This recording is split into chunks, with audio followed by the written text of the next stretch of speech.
Hello po sa inyong lahat. Welcome back po sa ating munting channel. Bidyong panonoorin po natin ang ating butihing may puso pagdating sa mga maling paghuli ng batas trapiko po natin. Walang iba po, ito po si Colonel and former Congressman Bonifacio Busita. Tungkol po ito sa isang ban na sinasabing kolorum daw. At ito po ang mga paliwanag nila. Panoorin po natin. Good afternoon. Welcome, sir. Nandito ako ngayon kasi tumawag ang driver. Sigurado naman kilala niyo ako. Yes. Pag may nakikita akong mali, pakialamero ako. Nasaan ang inyong chief? Si Chief po sa ngayon po ay mimili po ko sa lahat ng hepe sa Batangas City. Sinong humuli? Ako, sir. May kasama ka? Yes po. Sino yung teacher? 1, 2, 3, 4. Yung iba, parents. Totoo ba yung report na galing kayo ng Bicol? Yes po, sir. Papunta kayo sa norte dahil may palarong pambansa. Yes po, sir. Tama yon. Opo. Ikaw ang driver. Opo, sir. Kanino ang sasakyan? Sa asawa ko po, sir. Sa asawa mo. Opo. Minabuti ko, harap-harap tayo. At para sa public interest, naka-video tayo. Para kung may mangyaring kapareho nito, magiging malinaw sa lahat. Huwag tayong magsisinungaling para maging maayos. Actually, sir, siyang nag-initiate voluntary dahil meron siyang dalawang relatives dito. Okay. Sino ang relatives niya dito? Diyan po. Saka ito pa. Sino pa? Tas kamay. Yung si midwife, relatives ko pa po yan. Kamag-anak kayo? May sinasabi na may anak ka na nauna na dahil lalaro. Opo, sir. Nauna na. Nandun na. Nandun na po. Ilan? Isa lang. At ito, may kamag-anak ka. Nakisabay. Lahat kami parents ng players doon. Yon, parents kayo.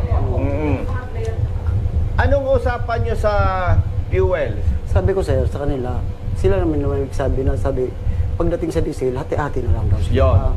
Tama ba sabi niya? Opo, sir. Opo. Siyempre, galing kayo ng Bicol, papunta kayo ng Norte, 100% nag-diesel na kayo. 2,000 po, sir, sa Kalawag. Ang tanong ko, nangyari ba yung usapan na hati-hati kayo doon? Yes Yes. po, sir. Okay. Nag-share ka, hindi? Hindi po, sir. Oh, wala kang share. Brother, Yes, sir.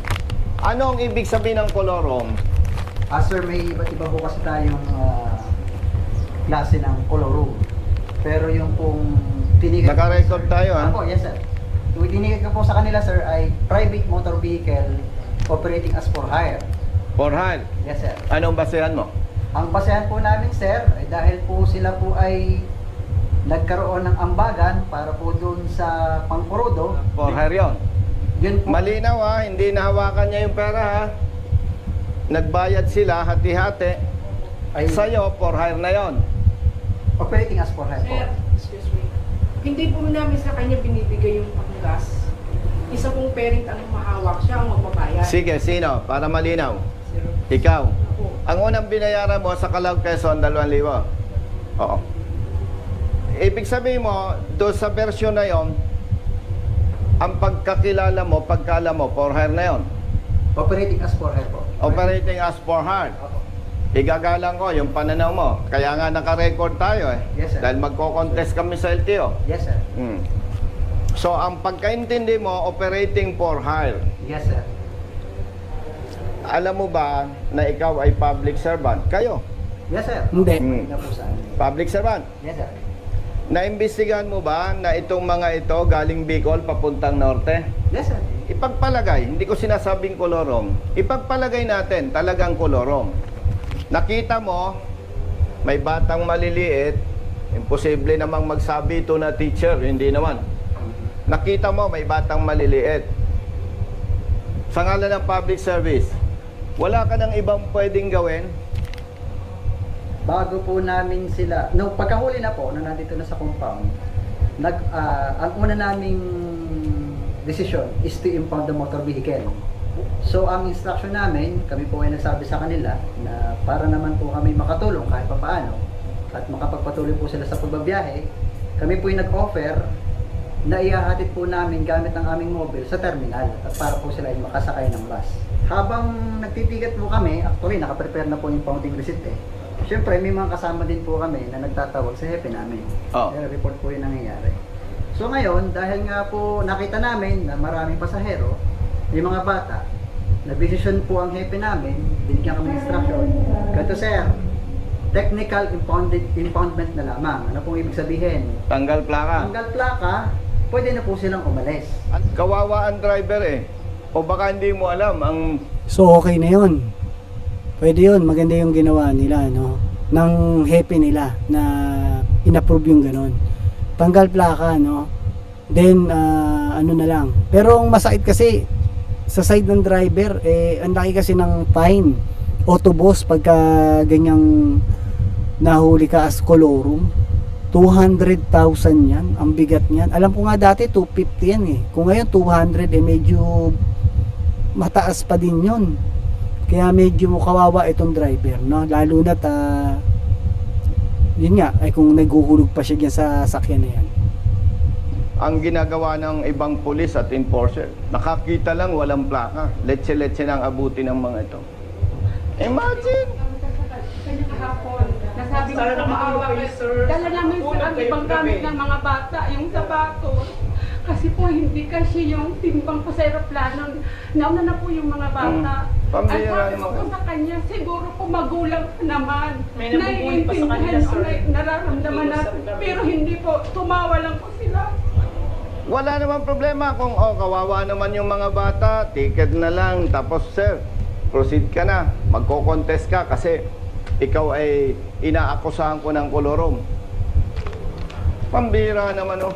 Tama, kasi once na may ticket naman at kolorum naman nakalagay doon, para lang sa ganun matuloy. Kasi pambansang palaro ibig sabihin may hinahabol talaga na araw at oras yung mga bata na yan at mga magulang, pati teacher.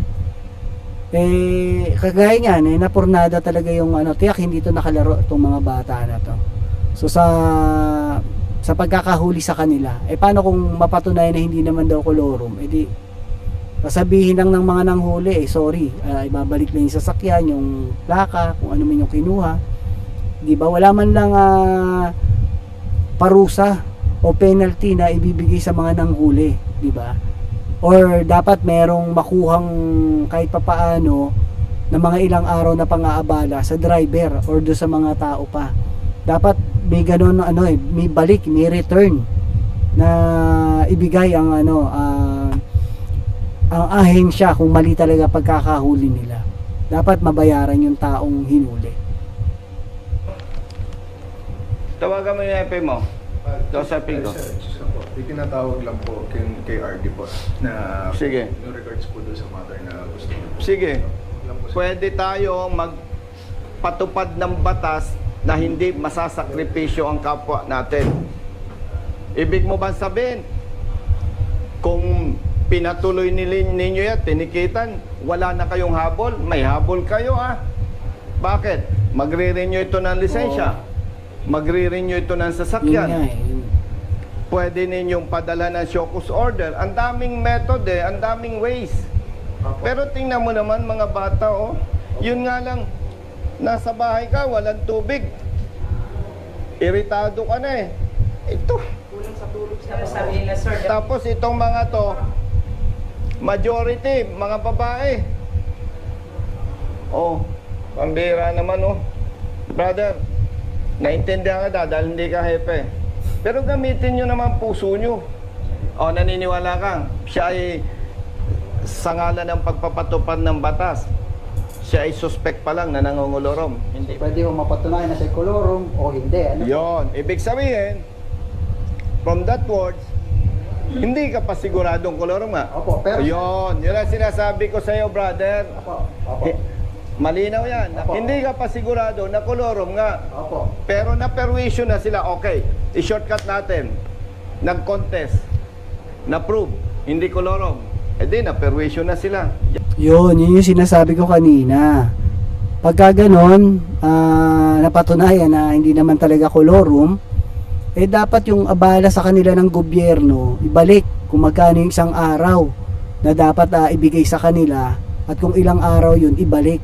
Hindi yung pag nanalo nag-contest wala lang, sige ito na uli yung plaka nyo, ito na yung lisensya mo, ito na yung ORCR, wala lang, di ba? Sana pag ganyan may mga maling huli, yung nanghuli mabigyan ng penalty at yung gobyerno, LTO, kung sino man yan na ahensya, dapat may pondo dyan na ibinibigay o ibinabayad sa pagperwisyo nila dun sa taong hinuli nila, ng tao nila.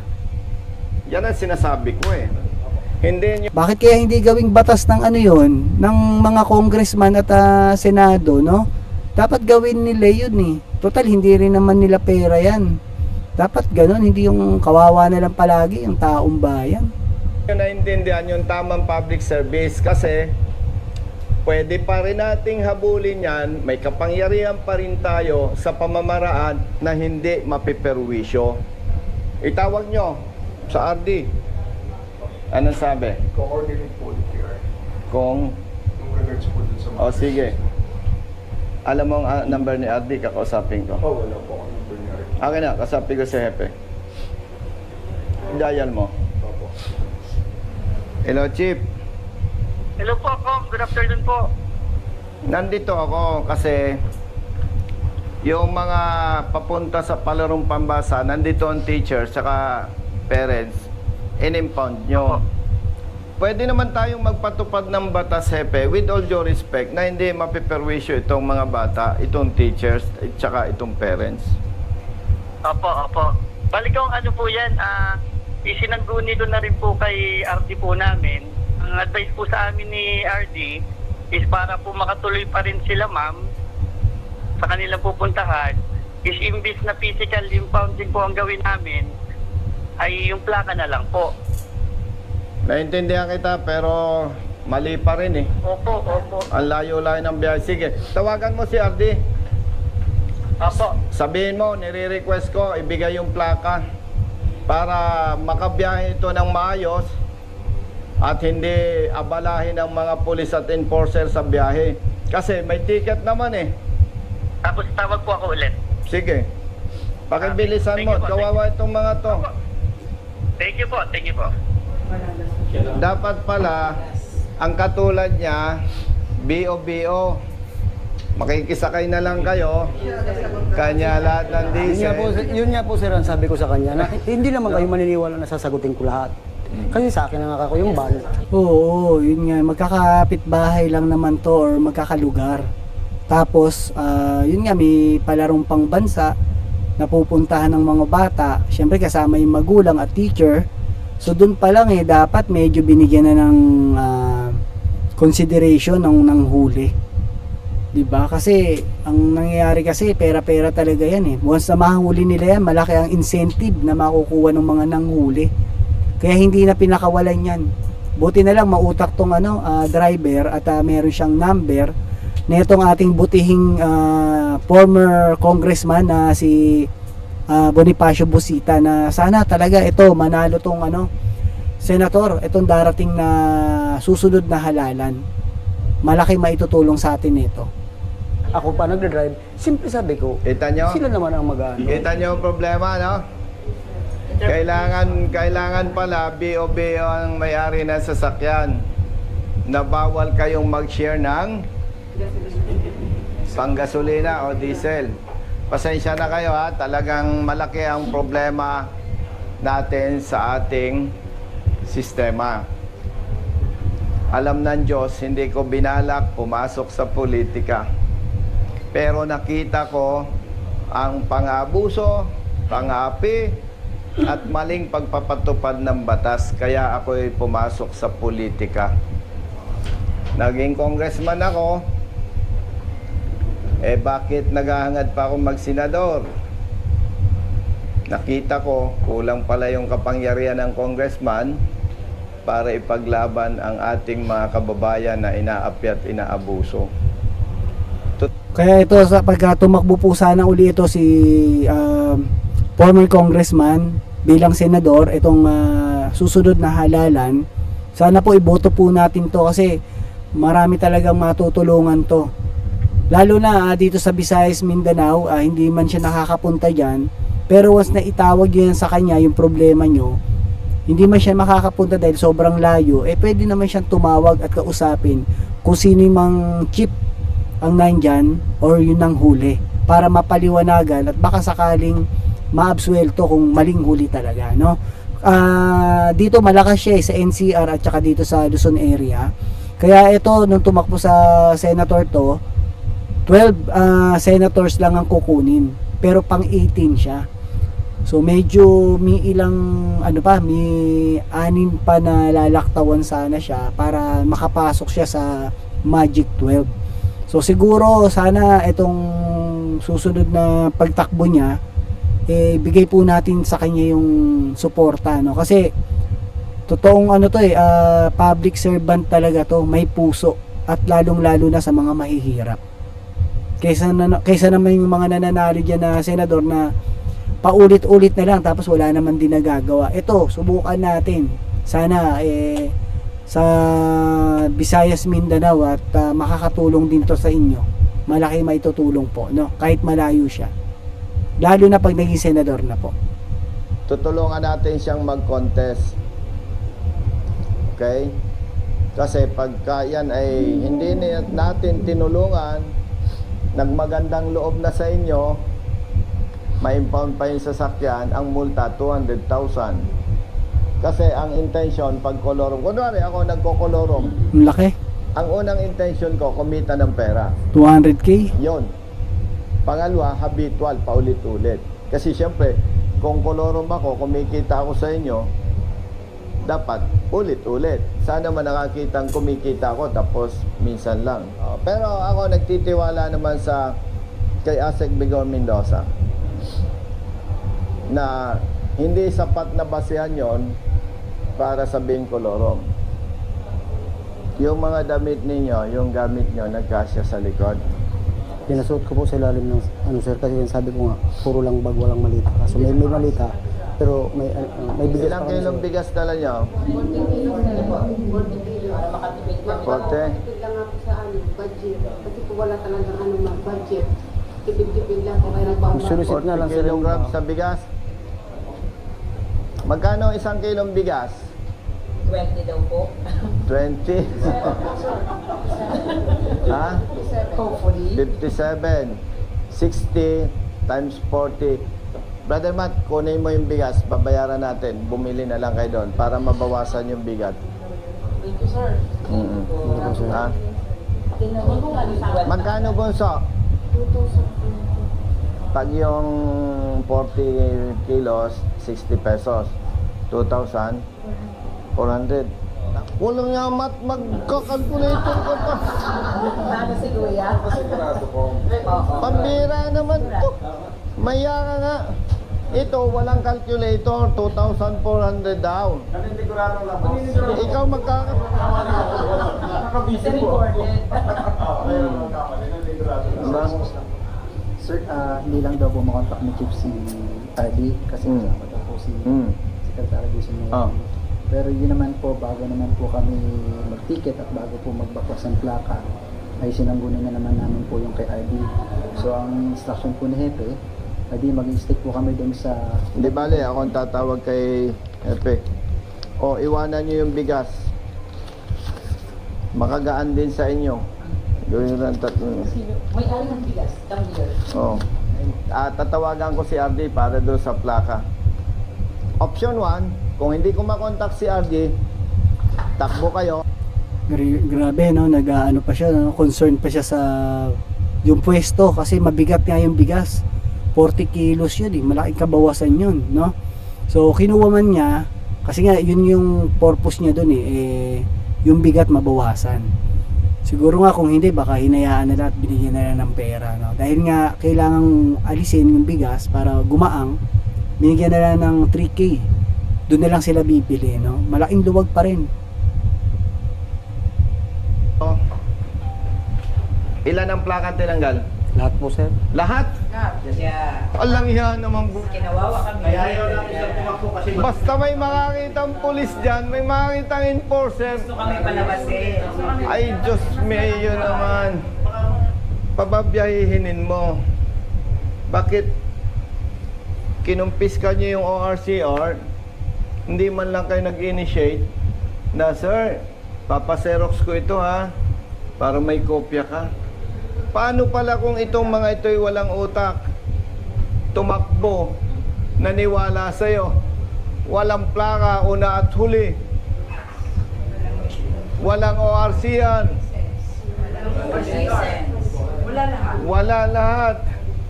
Hello po. Madam, good afternoon. Yes po. Public service ito ha, naka-loudspeaker ka kasi nandito yung mga teacher, nandito yung parents.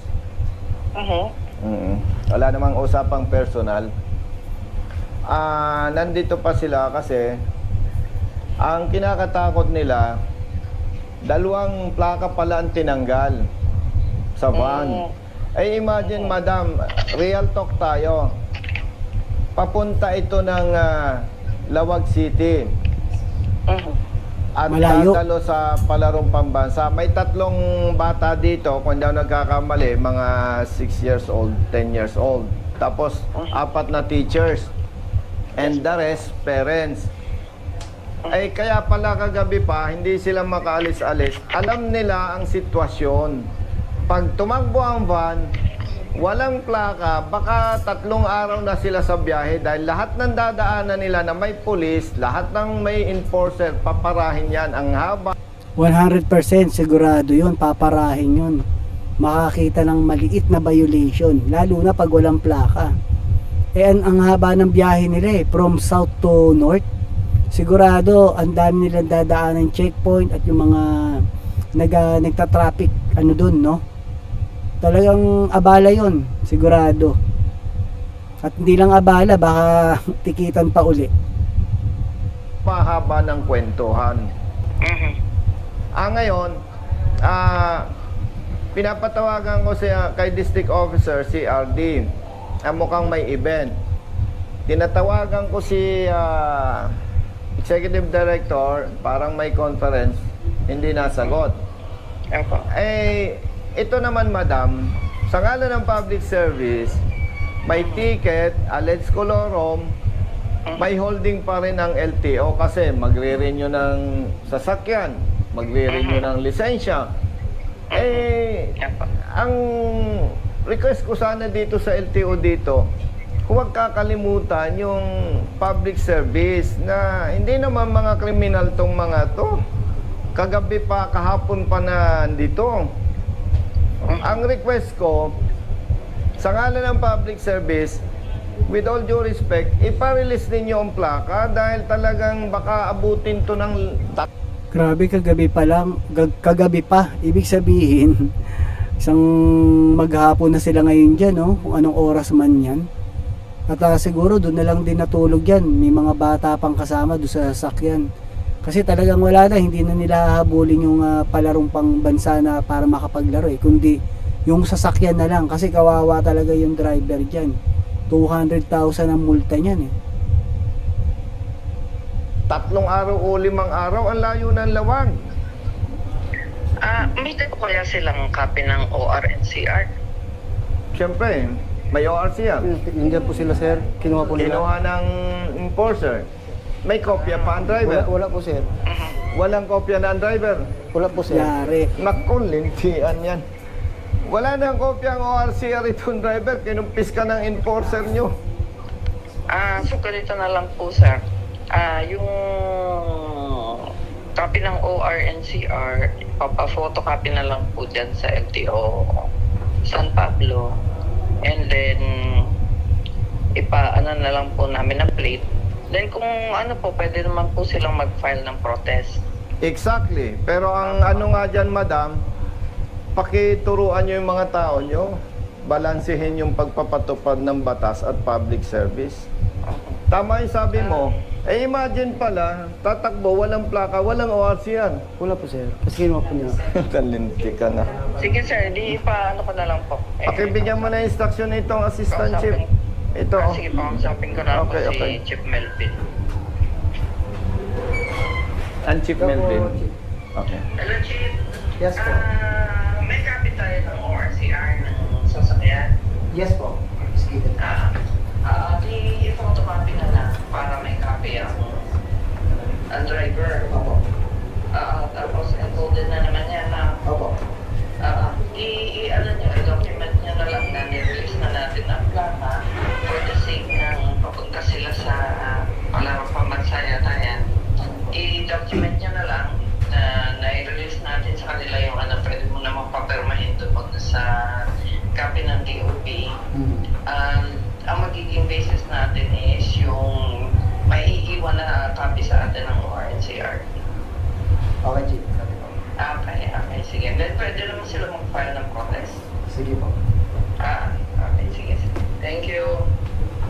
Madam, thank you.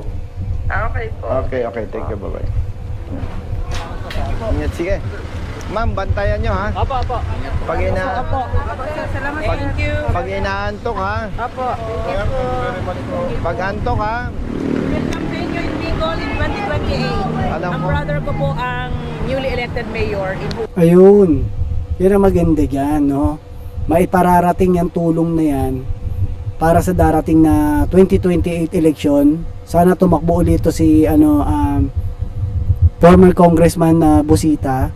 Sana tulungan po natin na iboto ito kasi talagang may public servant talaga to, may puso ang pagtulong nito. At talagang malaki may tutulong nito sa Senado. May talino din eh. No? At maganda niya may puso para din sa mga mahihirap at ang mga naaagrabyado. Sana sa ngayon para sa akin itong si Colonel Busita kung ngayon wala siyang wala siyang pwesto sa ating gobyerno, sana bigyan to ng posisyon dito sa LTO kasi malaki maitutulong nito. Malilinis niya yung mga batas trapiko at talagang malaki maiaambag nito pagdating sa sa LTO talaga, no, sa ibang ahensya na regarding pagdating yan sa mga transportation. At ayun na po at maraming salamat po muli sa mga bagong subscribers. God bless you po sa inyo. Shout out. And then ito po muli si Tio Paeng ang nagsasabing life is short, be happy, and world peace. Maraming salamat po.